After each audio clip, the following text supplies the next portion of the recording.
Baik, perkenalkan nama saya Ira Soraya. Di sini saya ingin menjelaskan mengenai pengertian hemostasis.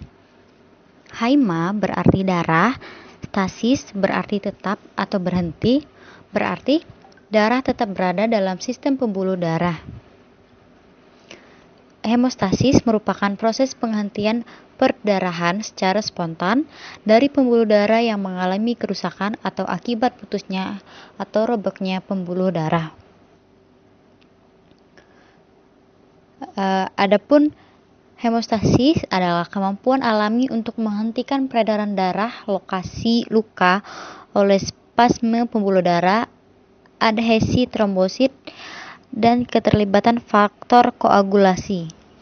Adanya koordinasi dari endotel pembuluh darah, agresi trombosit, dan aktivitasi jalur koagulasi. Fungsi utama mekanisme hemostasis ini adalah menjaga keenceran darah sehingga darah dapat mengalir dalam sirkulasi dengan baik serta membentuk trombus sementara atau hemostatik trombus pada dinding pembuluh darah yang mengalami kerusakan.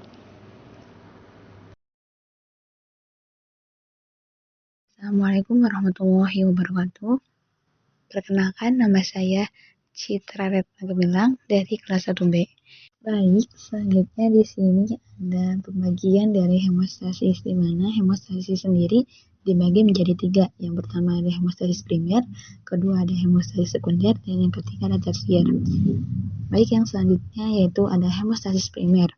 Hemostasis primer ini berperan yang paling pentingnya itu pada tonika intima pembuluh darah serta trombosit, di mana dari pembuluh darah dan trombosit ini akan menutup luka pada pendarahan atau pada saat diawalinya fase konstriksi pada pembuluh darah maupun pembentukan plak trombosit, sehingga dapat menutup luka dan menghentikan pendarahan. Pada fase ini juga tidak cukup dan tidak terlalu tahan lama, sehingga akan dilanjutkan kepada hemostasis yang kedua, yaitu kepada hemostasis sekunder. Nah, pada hemostasis sekunder sendiri, ia berperannya itu sama, yaitu 2, yaitu pada trombosit dan faktor koagulasi, atau disebut juga dengan faktor pembekuan darah. Pada trombosit dan faktor koagulasi ini, dia itu akan membentuk jaringan-jaringan fibrin atau benang-benang fibrin, di mana akan menutup lukanya. Kemudian hemostasis sekunder ini akan bersifat delay, yaitu lambat, dan dalam respon jangka panjang atau disebut juga long term response, di mana yang telah disebutkan tadi dari respon jangka panjangnya itu akan bersifat lambat atau delay. Kemudian yang selanjutnya dari long term response sendiri akan dilanjutkan ke yang ketiga, yaitu hemostasis tersier atau disebut juga hemostasis lanjutan, di mana berperan dalam fibrinolisis. Nah, fibrinolisis ini sendiri ialah proses di mana gumpalan fibrin sebagai produk koagulasi dihancurkan oleh enzim plasmin, di mana hemostasis lanjut ini berperan dalam darah, yaitu pada pembekuan atau hemostatic plug yang sudah terbentuk, di mana dia akan dihancurkan dalam sistem fibrinolisis. Maksud dari sistem fibrinolisis ini ialah dia itu akan diaktifkan untuk melakukan penghancuran fibrin yang sudah terbentuk agar tidak adanya penghalang bagi aliran darah, sehingga akan menyebabkan lisis dari fibrin dan endotel menjadi utuh kembali. Nah, di sini juga hemostasis tersier sendiri bertujuan untuk mengontrol agar aktivitas koagulasinya itu tidak berlebihan di dalam darah. Baik, selanjutnya di sini ada komponen dari hemostatis, yaitu yang pertama itu adalah pembuluh darah, di mana pembuluh darah ini akan berperan dalam fase pas konstriksi. Nah, pada fase pas konstriksi ini, dia itu akan menutup luka dan akan menghentikan pendarahannya.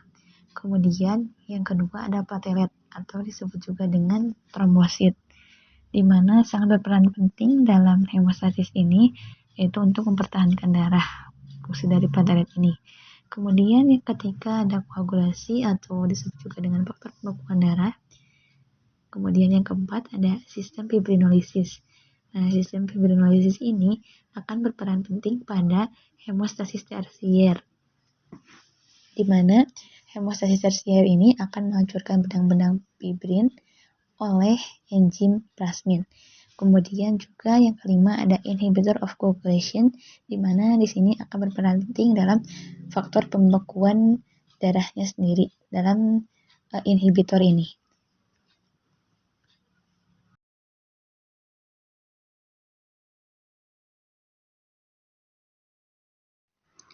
Faktor yang berperan dalam proses hemostasis itu ada 3.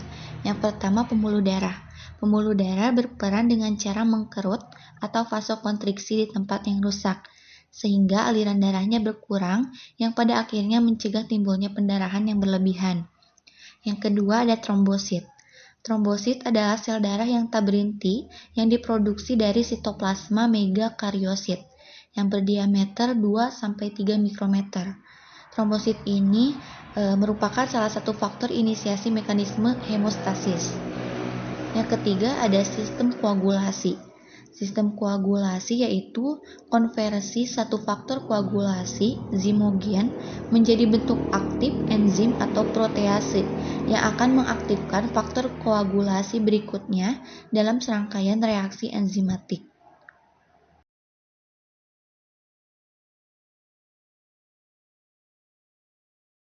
Assalamualaikum warahmatullahi wabarakatuh.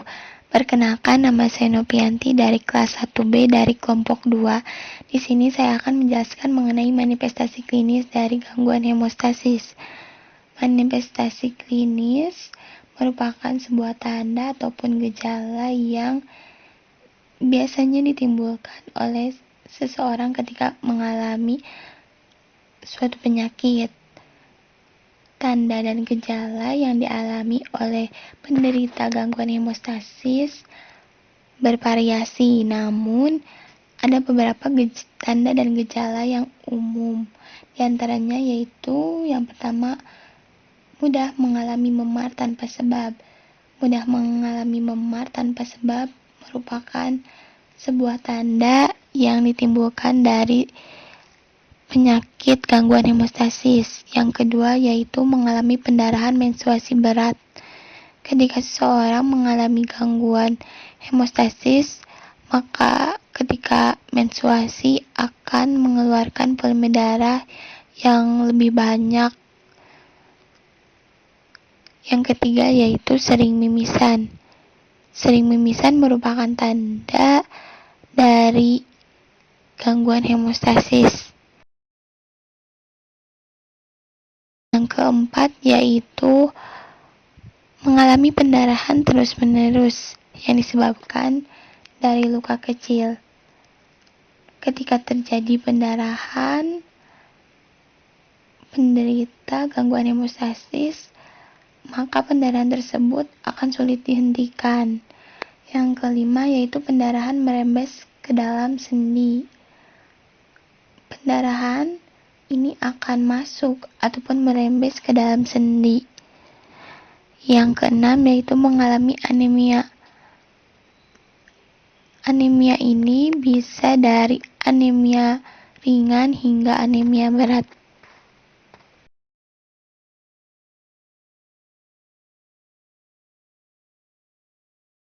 Baik, di sini saya Ira Soraya ingin menjelaskan mengenai hemofilia.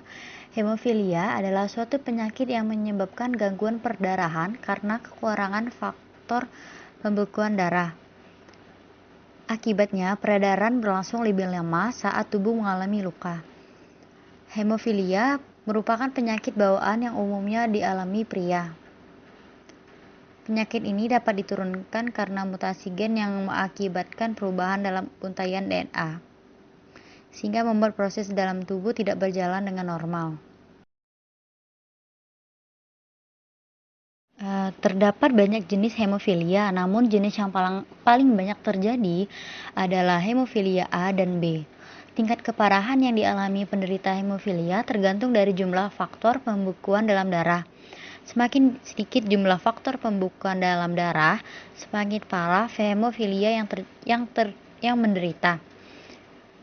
Meski tidak ada obat yang dapat menyembuhkan hemofilia, penderitanya masih dapat hidup dengan normal selama penanganan gejala dilakukan dan menghindarkan diri dari semua kondisi yang memicu perdarahan. Jenis hemofilia terbagi menjadi 3, yaitu hemofilia A, hemofilia B, dan hemofilia C. Dikenal 3 tipe hemofilia, yaitu hemofilia A, B, dan C. Secara klinis, ketiganya tidak dapat dibedakan. Hemofilia terjadi karena adanya defisiensi atau gangguan fungsi salah satu faktor pembekuan, yaitu 8 pada hemofilia A serta kelainan faktor 9 pada hemofilia B dan faktor 11 pada hemofilia C. Klasifikasi hemofilia dibedakan atas 3 macam. Menurut Muscari 2005, hemofilia A itu hemofilia atau bisa disebut hemofilia klasik ditandai karena penderita tidak memiliki zat anti hemofili globulin. Faktor 8. Kira-kira 80% dari kasus hemofilia adalah tipe ini. Seorang mampu membentuk anti hemofilia globulin AHG dalam serum darahnya karena ia memiliki gen dominan H, sedang alelnya resesif tidak dapat membentuk zat tersebut. Oleh karenanya, gen terangkai X, maka perempuan normal dapat mempunyai genotip H. Perempuan hemofilia mempunyai genotip H kecil, sedangkan laki-laki hemofilia hanya H kecil saja. 2. Hemofilia B atau penyakit Christmas. Penderita tidak memiliki komponen plasma tromboplastin faktor dari 9. Kira-kira 20% dari hemofilia adalah tipe ini. Yang ketiga, hemofilia C. Penyakit hemofilia C tidak disebabkan oleh gen resesif kromosom X, melainkan oleh gen resesif yang jarang dijumpai dan terdapatnya pada autosom. Tidak ada 1% dari kasus hemofilia adalah tipe ini. Penderita tidak mampu membentuk zat plasma tromboplastin antreseden PTA. Baik, selanjutnya di sini ada etiologi dari hemofilia, di mana hemofilia ini disebabkan oleh genetik. Mengapa disebabkan oleh genetik? Karena mutasi genetik ini berperan dalam mempengaruhi kromosom X, sehingga terjadi kekurangan darah pada faktor pembekuan 8 dan pembekuan 9. Kedua faktor tersebut menyebabkan darah sukar membeku, serta pendarahannya juga sulit berhenti. Seperti yang telah dijelaskan sebelumnya, klasifikasi hemofilia itu terbagi menjadi 2, yaitu hemofilia yang disebabkan oleh defisiensi faktor 8 atau disebut juga dengan tipe A. Kemudian ada hemofilia B yang disebabkan oleh defisiensi faktor 9.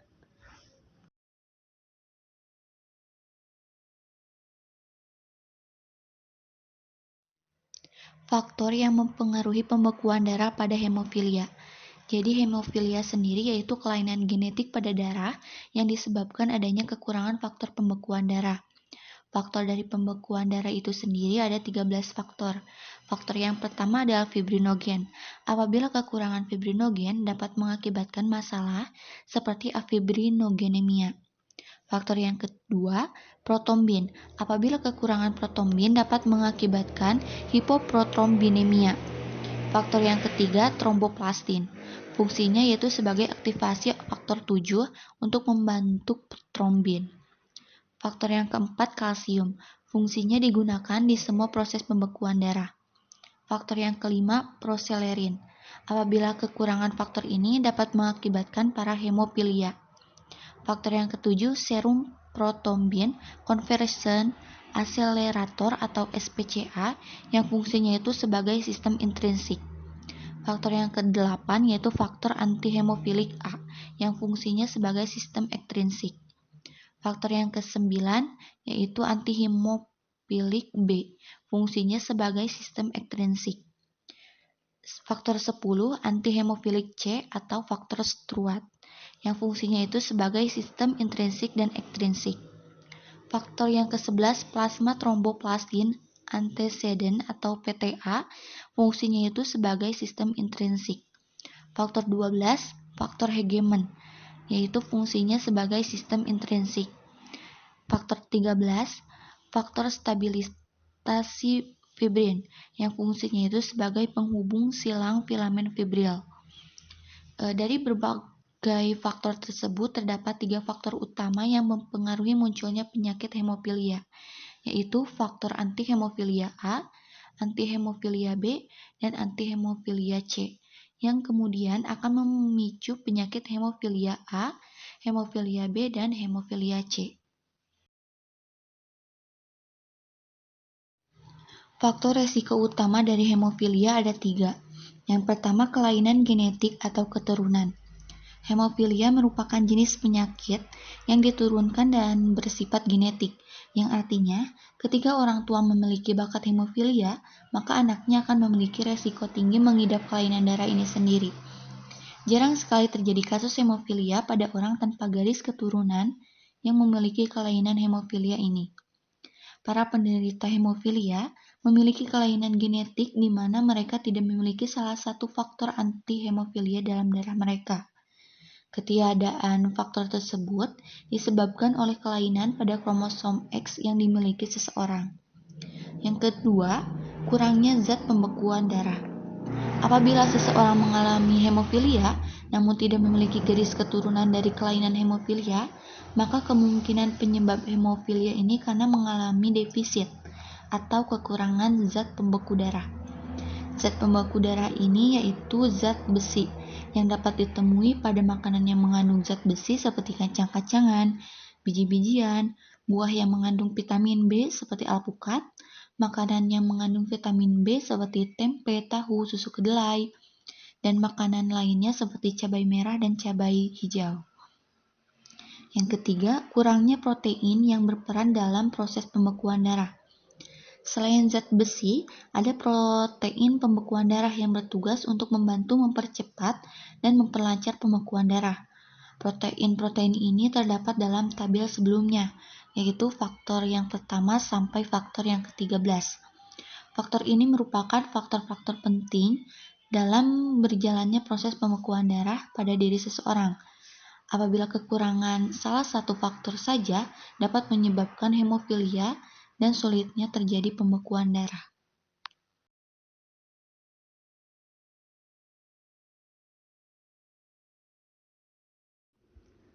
Baik, perkenalkan nama saya Fatma Saridia Ayu Kumalaningsih dari kelompok 2 kelas 1B.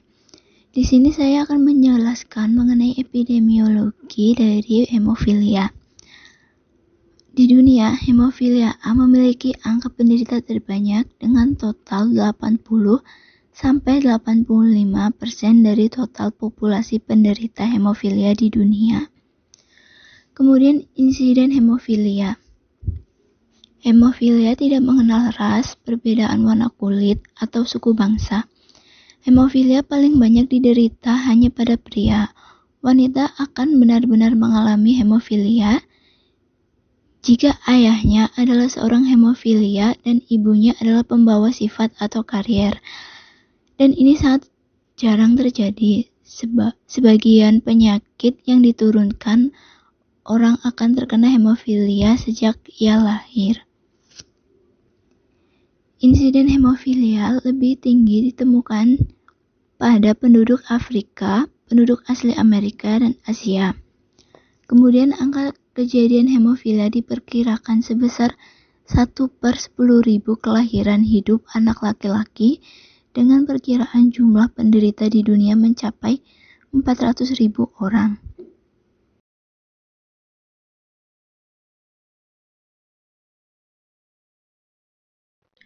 Baik, perkenalkan saya Rita Dewi Anggraini dari kelompok 2 akan menjelaskan mengenai prevalensi hemofilia. Angka kejadian hemofilia A adalah 1 dari 10.000 kelahiran, sedangkan angka kejadian pada hemofilia B yaitu 1 dari 60.000 kelahiran. Penyakit hemofilia ini dapat terjadi dalam bentuk ringan, sedang, dan berat berkaitan dengan kadar faktor plasma. Di seluruh dunia, diperkirakan 100.000 orang menderita penyakit ini. Hemofilia A lebih sering dijumpai dibandingkan dengan hemofilia B, yaitu kira-kira 80-85% dari semua penderita hemofilia.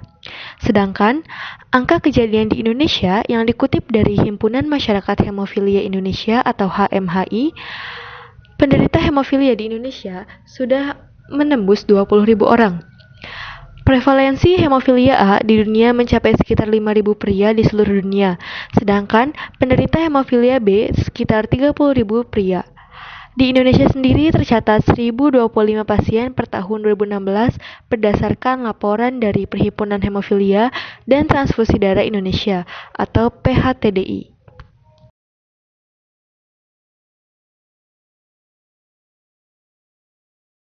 Baik, Assalamualaikum warahmatullahi wabarakatuh. Untuk penjelasan selanjutnya adalah mengenai patogenesis dari penyakit hemofilia. Patogenesis sendiri ini adalah alur atau bagaimana penyakit tersebut bisa ada pada manusia. Namun rekan-rekan semua bahwa sudah dijelaskan ya sebelumnya oleh rekan saya mengenai etiologi dari hemofilia itu sendiri. Di sini saya izin menjelaskan ulang mengenai hemofilia. Hemofilia adalah kelainan pendarahan yang diturunkan di mana seseorang tidak memiliki atau mungkin memiliki tingkat protein tertentu yang sangat rendah yang disebut juga sebagai faktor-faktor pembekuan dan menyebabkan darah sukar untuk membeku atau tidak membeku dengan baik. Dari pengertian tersebut mungkin rekan-rekan bisa mengambil kesimpulan bahwa hemofilia ini adalah penyakit di mana darah pada seseorang itu sukar untuk membeku dikarenakan rendahnya nilai dari faktor-faktor pembekuan darah. Baik, untuk selanjutnya adalah mengenai jenis-jenis dari hemofilia sendiri. Hemofilia ini terdiri dari hemofilia A, B, dan juga C. Untuk hemofilia A, ini adalah jenis hemofilia yang paling umum. Artinya memang sebagian besar masyarakat di dunia ini itu mengidap penyakit hemofilia A. Hemofilia A terjadi ketika pasien tersebut tidak memiliki cukup faktor pembekuan 8. Jadi faktor 8 dalam faktor-faktor pembekuan darahnya itu sangat sedikit atau bahkan tidak ada. Lalu untuk yang B itu adalah disebut juga sebagai hemofilia natal atau penyakit natal. Hal ini disebabkan karena pasien tersebut kekurangan faktor pembekuan ke-9. Untuk yang C disebut sebagai hemofilia defiensi faktor ke-11. Dan untuk hemofilia C ini memang jarang sekali masyarakat yang terkena hemofilia C. Baik, sekarang kita menuju ke arah yang lebih spesifik atau spesifikasi mengenai patogenesis dari hemofilia. Patogenesis sendiri ini adalah bagaimana atau alur terjadinya hemofilia sehingga bisa menjangkit manusia atau pathway dari hemofilia itu sendiri. Rekan-rekan sekalian mungkin bisa terlihat ya di layar terdapat sebuah bagan alir di mana bagan alir tersebut menunjukkan proses dari terjadinya hemofilia. Untuk dari bagan tersebut, saya kelompokkan menjadi beberapa hal atau beberapa item yang memang sangat melibatkan atau yang memang sangat terlibat mengapa hemofilia itu bisa terjadi. Yang pertama itu ada DNA, lalu kemudian ada mutasi atau perubahan gen pada kromosom X, lalu yang ketiga adanya kekurangan dari faktor ke-8 dan juga ke-9, namun juga bisa terjadi kekurangan pada faktor ke-11 jika pasien tersebut terkena hemofilia C. Mungkin bisa terlihat juga bahwa di awal bagan tersebut itu terdapat kata DNA, di mana DNA ini memang erat kaitannya dengan faktor genetik atau faktor keturunan dari ayah dan juga ibu, dan faktor DNA ini juga terkait dengan adanya kromosom-kromosom penyusun dalam tubuh manusia. Lalu mengapa dari patogenesis hemofilia ini harus diawali dengan DNA? Baik, akan saya jelaskan. Rekan-rekan sekalian, hemofilia disebut juga atau umumnya disebut sebagai penyakit genetik atau penyakit bawaan atau penyakit yang diturunkan. Yang berarti bahwa seseorang tidak dapat terinfeksi penyakit ini karena memang sejatinya penyakit ini itu tidak menular. Namun ada beberapa kasus yang terjadi yang tidak memiliki riwayat keluarga hemofilia. Jadi ada beberapa kasus di mana pasien tersebut tetap terjangkit penyakit hemofilia tetapi bukan berasal dari genetik atau bukan berasal dari keluarganya. Kasus-kasus seperti ini disebut juga sebagai hemofilia sporadis. Menurut Federasi Dunia Hemofilia atau WFH, sekitar 30% dari hemofilia tidak diwariskan dari orang tua mereka, tetapi karena adanya perubahan dalam gen mereka sendiri. Yang artinya bahwa memang ada beberapa pasien yang terjangkit hemofilia itu bukan karena keturunan atau karena genetika, tapi juga karena adanya perubahan pada gen mereka, seperti itu. Selanjutnya, dari DNA, DNA itu terikat atau berkaitan dengan adanya kromosom X dan juga kromosom Y. Mungkin rekan-rekan sudah tidak asing lagi mengenai kromosom X dan juga kromosom Y, dikarenakan kromosom X dan juga kromosom Y ini dia bertugas untuk sebagai penentu jenis kelamin. Nah, kombinasi dari dua kromosom tersebut akan menentukan jenis kelamin anak yang akan dilahirkan. Seorang perempuan yang memiliki dua kromosom X, yaitu kromosom XX, sedangkan laki-laki hanya memiliki satu kromosom X dan juga satu kromosom Y, sehingga kromosomnya menjadi XY, di mana kromosom X dan Y ini terdiri dari rangkaian gen yang berfungsi sebagai pengatur sistem dalam tubuh.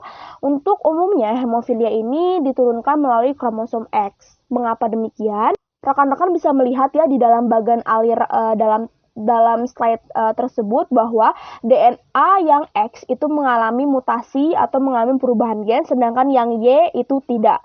Mengapa demikian? Karena seperti yang sudah dijelaskan bahwa kromosom XX itu terdapat pada perempuan, sedangkan kromosom XY itu terdapat pada laki-laki. Mutasi gen pada wanita atau pada kromosomnya yang XX tidak selalu menyebabkan hemofilia karena kromosom X yang dirusak dapat digantikan fungsinya oleh kromosom X lainnya yang masih sehat. Meskipun demikian, wanita yang mengalami kerusakan pada kromosom X bisa menjadi karir atau pembawa hemofilia. Berbeda jika yang terjangkitnya adalah laki-laki, karena pada laki-laki ini atau pada pria memiliki kromosom X dan juga Y, artinya masing-masing itu hanya ada satu X dan juga satu Y, kemudian XY. Jika mutasi penyebab penyakit terletak pada kromosom X, maka pria dengan mutasi kromosom tersebut akan mengembangkan penyakit hemofilia.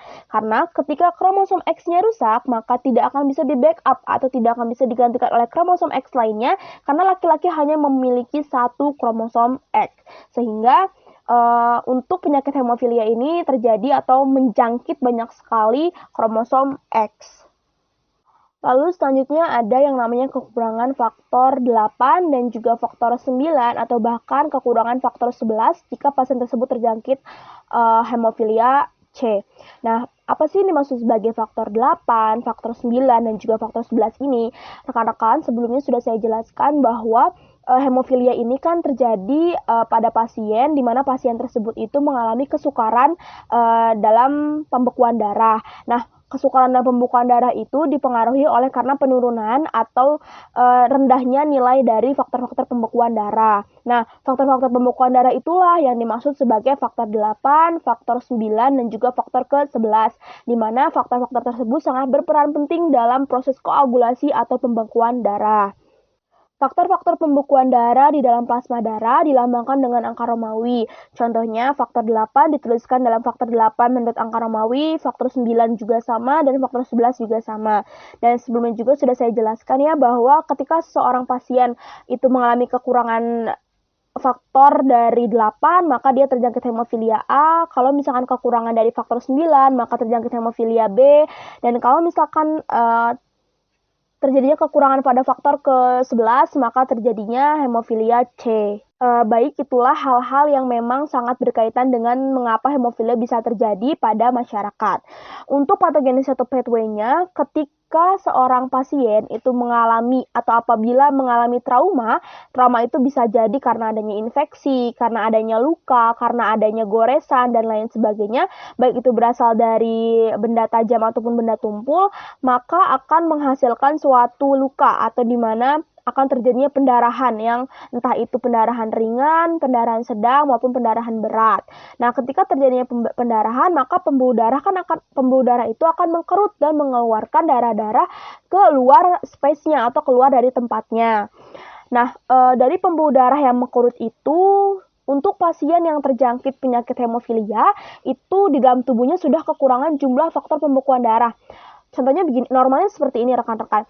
Jika kita terdapat luka atau seperti terdapat pendarahan dalam organ tubuh kita, baik organ tubuh dalam maupun luar, normalnya itu akan terjadinya proses pembekuan darah atau koagulasi, di mana benang-benang fibrin itu akan mulai tersusun untuk bisa menutupi luka, sehingga akan menekan darah itu agar tidak keluar dari space-nya atau tidak keluar berlebihan dari space-nya. Namun, berbeda dengan orang yang terjangkit hemofilia. Orang yang terjangkit hemofilia itu umumnya memang sudah adanya kekurangan dalam faktor-faktor pembekuan darah. Artinya, faktor-faktor pembekuan darah mereka, baik itu faktor 8, faktor 9, maupun faktor 11, itu sudah kurang dalam tubuh mereka, sehingga mereka tidak mampu untuk menahan terjadinya pendarahan tersebut. Jadi, ketika pasien yang terjangkit penyakit hemofilia itu mengalami kekurangan jumlah faktor pembekuan darah, maka benang fibrin penutup luka pun tidak akan terbentuk sempurna, sehingga luka yang dihasilkan atau trauma yang dihasilkan itu akan sulit untuk terobati karena benang fibrinnya pun yang fungsinya untuk penahan atau menekan darah dalam luka tersebut tidak terbentuk dengan sempurna, sehingga akan terjadinya pendarahan yang ringan ataupun sedang ataupun berat, yang mengartikan bahwa pasien yang mengalami trauma tersebut tidak akan bisa menyembuhkan lukanya sendiri, tidak akan bisa melakukan pembekuan darah sendiri, sehingga darah akan terus-menerus keluar, sehingga darah akan keluar dari space-nya, sehingga orang tersebut bisa juga terkena dengan kekurangan darah atau anemia, dan lain sebagainya. Nah, ketika benang fibrin itu tidak terbentuk secara sempurna, secara merata, maka darah akan sukar untuk berhenti, dan darah itu tidak akan bisa berhenti, tidak berhenti mengalir keluar dari pembuluh darah. Artinya darah tersebut itu akan terus-menerus keluar dari space, keluar dari pembuluh darahnya gitu, sehingga mungkin akan menyebabkan pendarahan yang cukup lama. Karena misalkan normalnya seorang yang terjangkit luka serius gitu, lalu kemudian kemudian proses dalam tubuh kita itu dilakukan koagulasi, maka luka tersebut atau infeksi tersebut akan cepat sembuh gitu, akan cepat tertutupi. Namun kalau misalkan untuk orang yang hemofilia itu, maka pendarahannya akan sangat lama, memerlukan waktu yang cukup lama dibanding dengan biasanya, dan biasanya terdapat efek samping dari terjadinya pendarahan lama tersebut. Dari pendarahan lama tersebut bukan hanya mengakibatkan cedera pada luka atau infeksi yang terjadi gitu, tapi juga akan melebar atau akan menyebabkan penyakit-penyakit samping lainnya, atau akan terjadinya manifestasi klinik lainnya seperti terjadinya pendarahan pada sendi dan juga otot, lalu terjadinya kekurangan cairan dalam tubuh, dan akan menyebabkan gangguan perfusi jaringan. Untuk pendarahan pada sendi ini bisa mengakibatkan kelumpuhan dan juga bisa mengakibatkan nyeri, di mana kelumpuhan sendiri itu bisa menyebabkan resiko injury atau resiko injur, di mana crush injure atau resiko injury ini adalah cedera yang mengakibatkan remuknya bagian tubuh tertentu, seperti itu. Dan selain menyebabkan crush injury atau resiko injury juga menyebabkan kerusakan mobilitas fisik.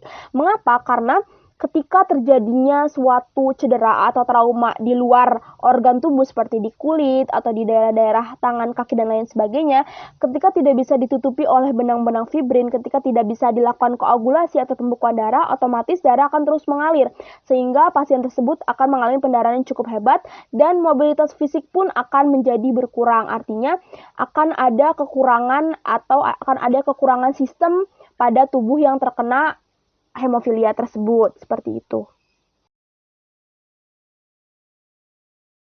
Baik, untuk pendarahan lama yang menyebabkan terjadinya pendarahan pada sendi dan juga otot, ini melibatkan kelumpuhan dan juga nyeri. Untuk pendarahan pada sendi dan juga otot ini banyak sekali melibatkan organ-organ tubuh kita seperti mata, kaki, lutut, siku, tumit, bahu, dan juga pinggul. Untuk pendarahan yang terjadi pada lengan itu memang jarang terjadi ya rekan-rekan. Dan seperti yang kita tahu bahwa persendian merupakan tempat pertemuan antar tulang.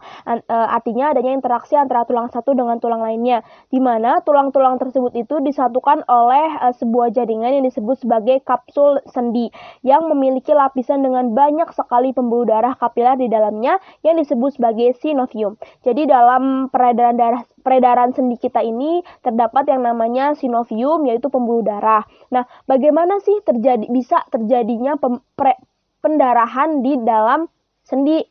Nah, dalam pendarahan yang terjadi di dalam sendi kita ini itu dapat terjadi ketika pembuluh darah kapiler pada sinovum terluka, sering secara spontan dan terutama pada individu dengan hemofilia yang berat.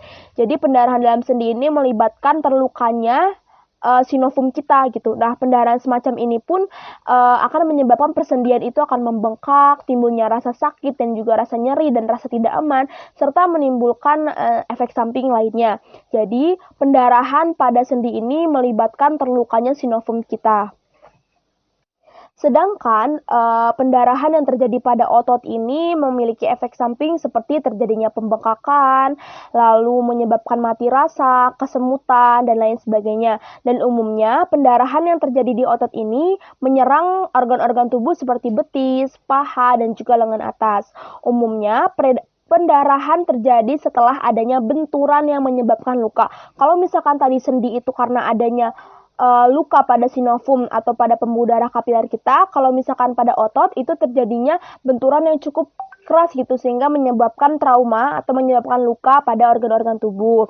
Nah, pendarahan otot ini berulang dapat menyebabkan otot menjadi lemah, sendi-sendi akan lebih mudah mengalami pendarahan dan saraf pun akan turut menjadi rusak. Jadi, ketika ketika pendarahan otot itu terjadi secara berulang-ulang atau secara berkali-kali pada pasien yang hemofilia, maka akan berdampak sangat negatif pada sendi-sendi, pada saraf, dan lain sebagainya, sehingga bisa menyebabkan yang namanya kelumpuhan, bisa menyebabkan nyeri, dan lain sebagainya.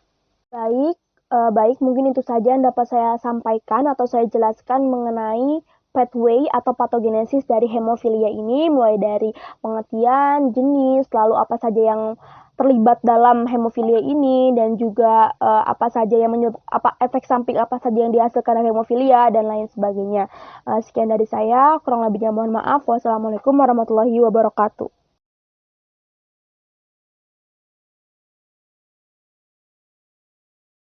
Berikutnya yaitu manifestasi klinis dari penyakit hemofilia. Gejala dan tanda yang ditimbulkan dari penyakit hemofilia ini beragam tergantung dari penyakit hemofilia tersebut. Namun terdapat beberapa tanda dan gejala umum yang biasanya ditimbulkan. Di antaranya yaitu sering mengalami mimisan. Orang yang mengalami penyakit hemofilia akan mudah atau sering mengalami mimisan. Kemudian akan mengalami gusi berdarah. Yang berikutnya yaitu feses berdarah atau ditemukannya darah di dalam feses. Dan berikutnya yaitu urin berdarah. Ketika orang mengalami pendarahan pada urin, ini juga merupakan tanda yang bisa ditimbulkan dari penyakit hemofilia. Yang berikutnya yaitu mudah mengalami memar-memar. Ketika seseorang mengalami penyakit hemofilia, maka dia akan mudah sekali mengalami memar-memar di tubuhnya. Kemudian pendarahan pada sendi. Pendarahan pada sendi ini disebabkan karena merembesnya darah ataupun masuknya darah ke dalam sendi, sehingga menyebabkan sendi menjadi mengalami pendarahan. Yang berikutnya yaitu pendarahan yang sulit dihentikan. Pendarahan ini akan sulit dihentikan baik dari luka kecil maupun luka besar, akan sangat sulit dihentikan. Yang terakhir yaitu mengalami bengkak baik pada sendi, siku, dan lutut.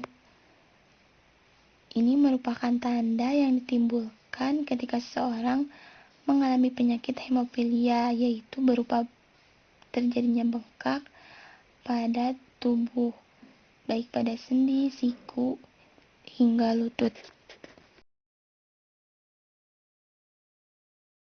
Assalamualaikum warahmatullahi wabarakatuh. Perkenalkan, saya Putri Devriana Nurfalah dari kelas 1B kelompok 2. Di sini saya akan menjelaskan terlebih dahulu mengenai jenis-jenis dari hemofilia. Yang pertama yaitu ada hemofilia tipe A, di mana hemofilia tipe A ini diturunkan secara cycling resesif akibat defisiensi atau disfungsi faktor pembekuan ke-8. Lalu yang kedua ada hemofilia tipe B, di mana hemofilia tipe B ini diturunkan secara cycling resesif akibat defisiensi atau disfungsi faktor ke-9. Lalu yang ketiga ada hemofilia tipe C, di mana penyakit pendarahan ini diakibatkan karena kekurangan faktor ke-11 yang diturunkan secara autosomal resesif pada kromosom. Nah, apa sih perbedaan hemofilia yang diturunkan secara cycling resesif dan hemofilia yang diturunkan secara autosomal resesif? Nah, yang dimaksud dengan cycling resesif itu ditandai dengan yang pertama yaitu kromosom atau gennya itu terletak pada kromosom nomor 23X atau Y. Lalu yang kedua, ekspresi genetiknya itu lebih tinggi pada individu laki-laki dibandingkan dengan individu perempuan. Sedangkan pada autosomal resesif ditandai dengan yang pertama yaitu kromosom atau gennya itu terletak pada autosom nomor 1 sampai dengan 22. Yang kedua yaitu ekspresi genetiknya itu pada individu laki-laki maupun pada individu perempuan adalah sama.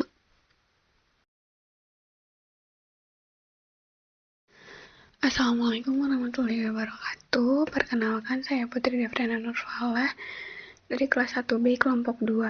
Di sini saya akan menjelaskan mengenai manifestasi klinik dari hemofilia tipe A. Di mana hemofilia tipe A ini jenis yang biasa disebut sebagai hemofilia klasik yang disebabkan bukan dari faktor genetik. Nah, gangguan tipe ini terjadi saat tubuh kekurangan faktor pembekuan darah 8. Lalu hal ini biasanya atau umumnya itu berhubungan dengan kehamilan, kanker, dan penggunaan obat-obat tertentu dan penyakit seperti lupus. Nah, penyakit hemofilia tipe A ini termasuk langka dan juga berbahaya jika terjadi. Sedangkan manifestasi klinik dari hemofilia tipe A ini yang pertama yaitu adanya pendarahan saat luka, yang kedua pendarahan sendi, yang ketiga mimisan, yang keempat pendarahan pada gusi, yang kelima terdapat darah pada urin, dan yang keenam yaitu pendarahan yang berat akibat adanya luka kecil. Assalamualaikum warahmatullahi wabarakatuh. Perkenalkan, saya Putri Devriana Nurfalah dari kelas 1B kelompok 2. Di sini saya akan melanjutkan mengenai manifestasi klinik dari hemofilia tipe B. Di mana hemofilia tipe B ini berbeda dengan hemofilia tipe A. Hemofilia tipe B ini disebabkan memang karena tubuh itu kekurangan faktor pembekuan darah 9.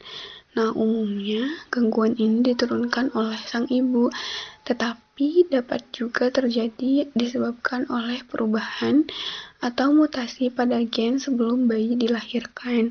Nah, seorang bayi perempuan biasanya lebih beresiko mengalami hemofilia jenis ini dibandingkan dengan bayi laki-laki. Nah, manifestasi kliniknya yaitu pendarahan berkepanjangan setelah luka, pendarahan tanpa sebab, mudah bengkak, dan juga sendi kaku ataupun sakit. Assalamualaikum warahmatullahi wabarakatuh. Perkenalkan, saya Putri Devriana Nurfalah dari kelas 1B kelompok 2. Di sini saya akan melanjutkan menjelaskan mengenai manifestasi klinik dari hemofilia tipe C. Di mana hemofilia tipe C ini yang paling terakhir ya dari jenis hemofilianya. Nah, gangguan ini terbilang lebih jarang dibandingkan dengan tipe-tipe sebelumnya. Nah, kelainannya itu disebabkan oleh tubuh yang kekurangan faktor pembekuan darah 11. Selain itu, seorang yang mengidap kelainan hemofilia tipe C ini akan sulit untuk didiagnosis, yang diakibatkan karena memang aliran darahnya yang sangat ringan, meski dapat berlangsung lama gitu, sehingga sulit untuk diketahui. Nah, manifestasi klinik dari hemofilia tipe C ini yaitu yang pertama, pendarahan berkepanjangan setelah luka serius seperti adanya trauma atau setelah operasi. Lalu yang kedua, mudah bengkak dan pendarahan. Nah, yang ketiganya itu pendarahannya dapat terjadi secara tiba-tiba.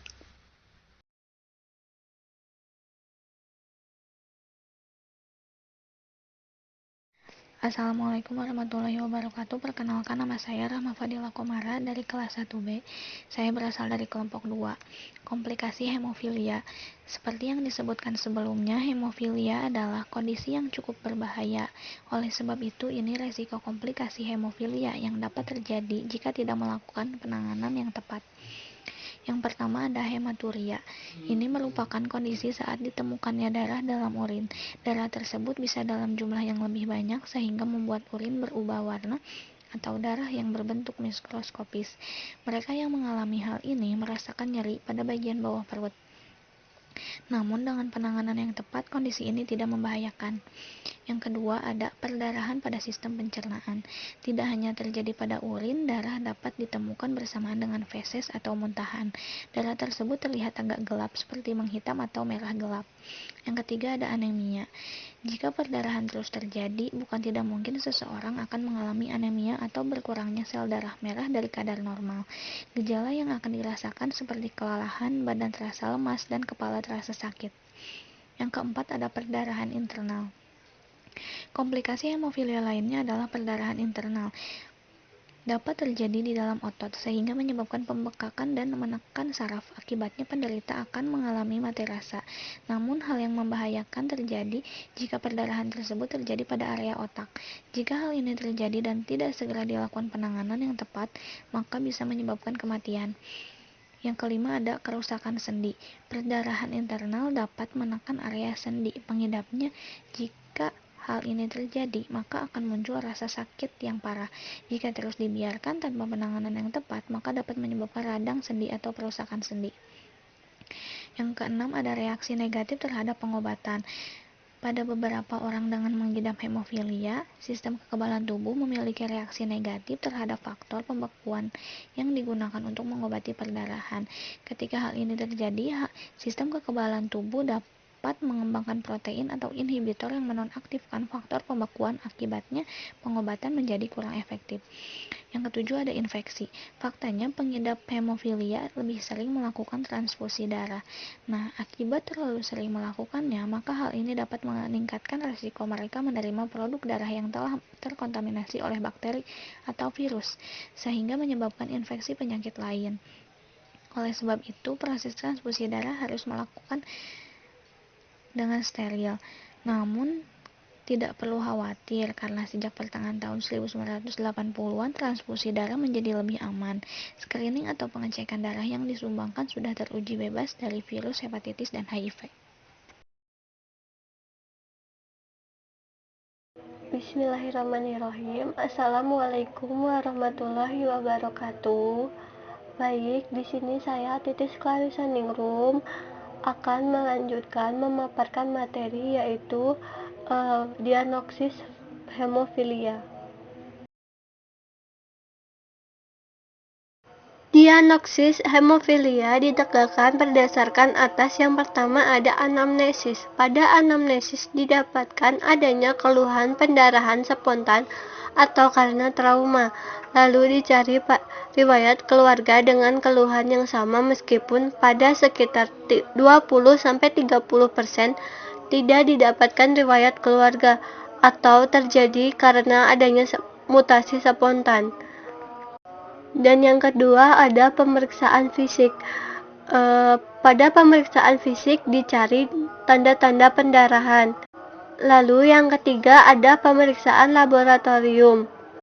Pada pemeriksaan laboratorium didapatkan massa tromboplastin parsial teraktivasi atau APTT memanjang. Diagnosis pasti ditegakkan berdasarkan hasil pemeriksaan laboratorium dengan pemeriksaan kadar faktor 8 untuk hemofilia A dan kadar faktor 9 untuk hemofilia B. Mungkin cukup sekian yang dapat saya sampaikan. Selanjutnya akan dilanjutkan oleh rekan saya. Wassalamualaikum warahmatullahi wabarakatuh.